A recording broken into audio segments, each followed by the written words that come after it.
What is up, guys? Okay, so today what we're going to do is we are going to look at some starting farming teams. So I kind of talked about farming in previous videos. We took a look at speed versus efficient farming, but one of the important things to do, especially if you're early game, is to have some consideration for the types of farming teams that you can actually set up. And now this probably applies more to people who are somewhere between early and mid game, especially those who are early game. Now, one of the things that I talked about before is morale boost. The second skill that you can also consider for a good farmer is battle rush. Generally, a lot of times the morale boosts tend to be a little bit higher, but there are some that are fairly low. But for what I want to show you guys in this particular video, we're going to go over a few different teams, and the first team that we're going to look at is a team that's built with one one anchor monster who has a siphon set, even though that siphon set is mediocre. And I purposely put a mediocre siphon set on this monster because I want to show you guys that even if you don't have the best siphon set, you can still make use of its effects, and it still might be useful for your purposes if you use it in the right stage.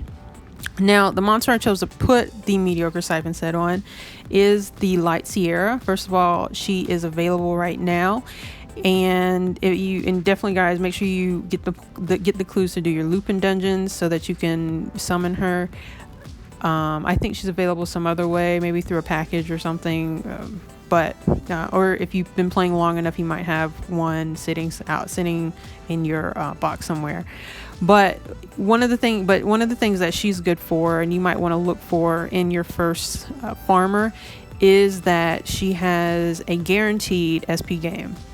So some SP gains are reliant on you critting, and generally if you're early or even mid game, critting is difficult because you don't generally have the crit rate gems or the crit rate substats on the gems that you will need.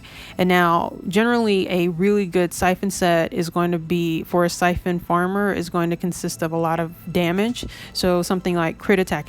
If you can't do crit rate, then maybe something like 3 attack percent gems or something like that. If you cannot do kind of that high level high damage build, then this is to show you that that's okay. That the damage that you kind of have on a good attack farmer who is a morale boost farmer can kind of anchor the damage, and you can kind of try and increase damage in a different way. For example, in this team, I ran with a Anubis lead to increase crit rate, and that will also increase damage. You can also run with an attack lead to also increase damage. So something like that. So those things you can kind of get the damage up a little bit. Also, where you farm can help with increasing your damage. So like here, I chose to farm here to show you guys that Phantom Forest is where we all start out, and it's consistently the easiest stage no matter what level you're on, whether it's normal, hard, or extreme. And so since the monsters are very easy to kill, then they have the defense and the HP low enough so that your mediocrely built siphon set farmer can actually probably consistently get their attack gauge pretty full pretty quickly. Now, the alternative monster that's good to put on a siphon set that has a guaranteed morale boost is going to be the Siegfried. And so I'm showing him here as kind of an anchor morale boost monster. But if you don't have Sierra, he is a good monster to use as a farmer, whether you siphon him or not. And he is obtainable. You should be in a clan.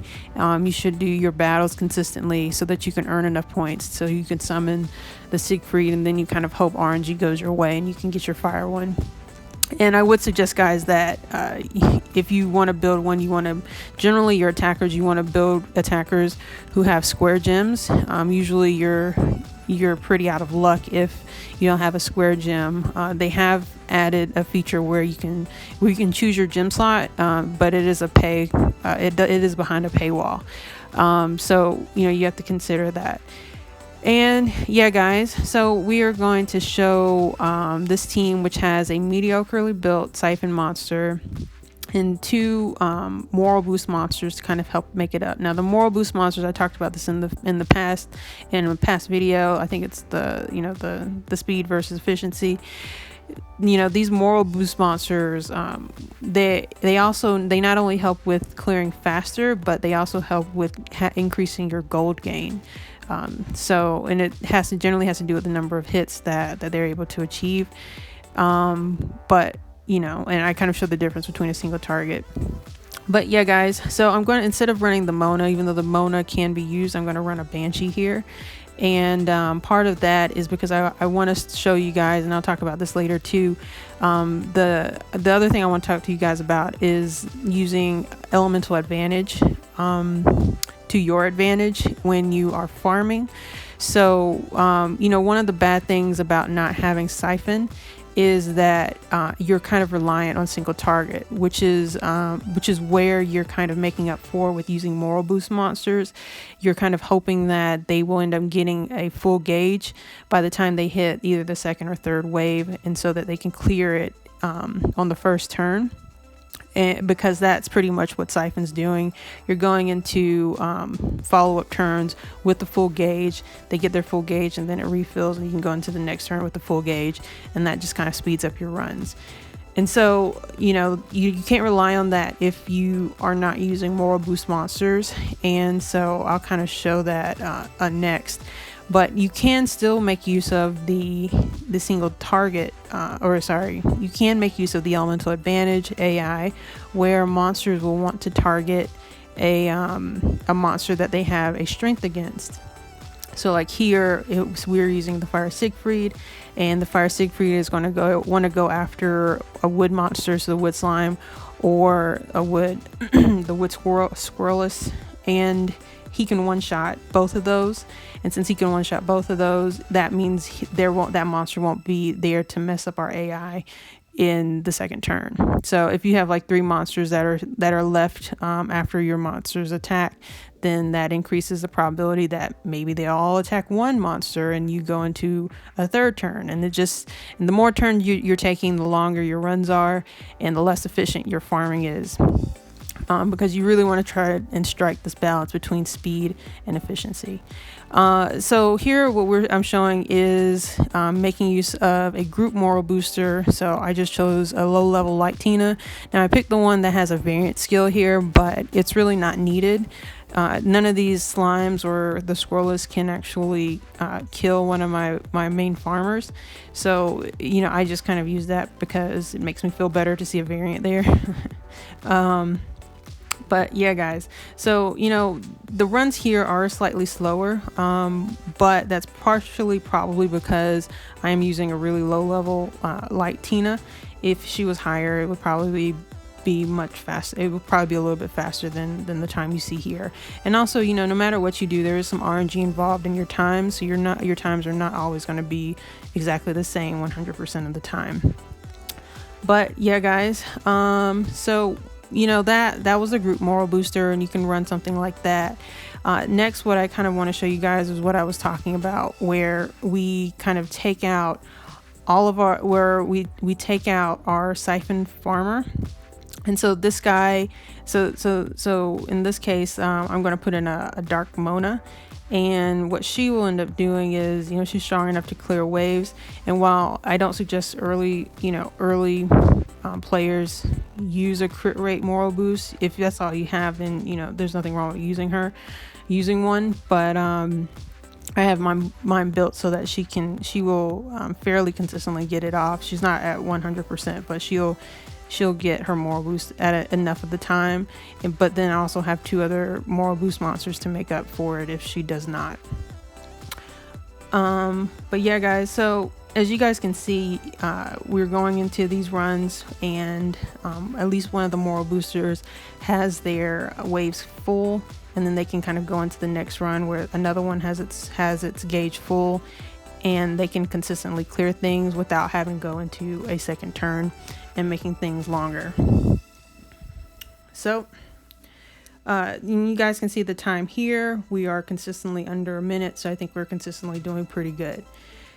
And now, so in the next run, what I'm going to show you guys is we are going to take a look at some non-moral boost monsters.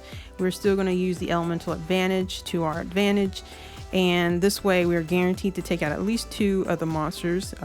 In this case, it's partially it's also because the RNG went our way in terms of the the enemy selection. So sometimes we can get full green, and it's going to be 3 monsters that we'll randomly choose as opposed to 2. But yeah, guys, so the times here are consistently pretty good. And it's just one method of making use of it. You do want to be able to one-shot the monsters as you go through. But this run is done. Next, what we will showcase, and also these monsters have pretty fast animation times. It's kind of hard to know what animation times are. I don't know if there's any real benchmark out there. It's just kind of something you pick up, I think. And next, what I want to show, and as you guys can see, we got some dragon sigils here, and that's really why you want to do run extreme, because in having to farm this stage right now for Tina's, this is a prime time, guys, to start building up your dragon gems.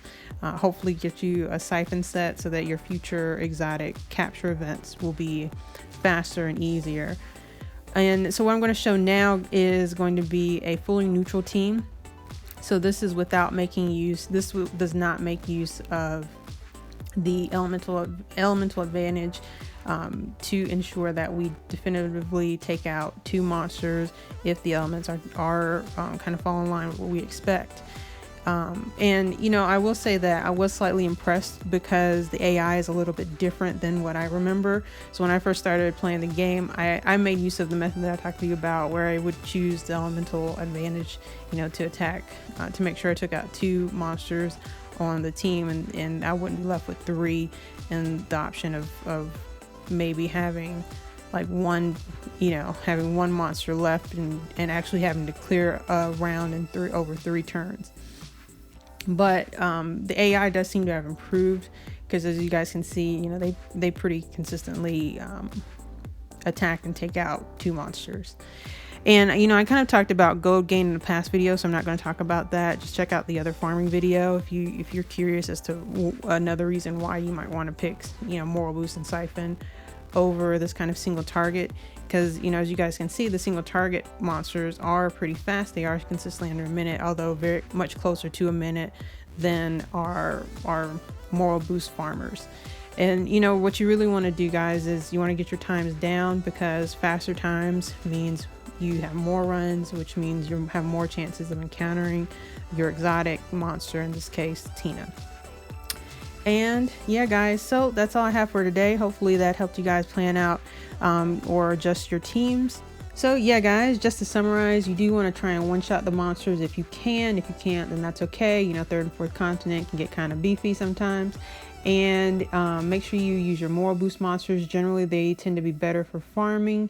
You want to make use of your siphon set, even if it's a mediocre siphon set. If you're in the lower levels, it can still be more efficient than not using one. And you want to use your guaranteed SP gainer if you have difficulty with building crit. And yeah, guys, so that's all I have. If you like the video, hit the like button, subscribe to the channel if you have not, hit that notification button just so you can know when I post videos, and I will see you guys next time.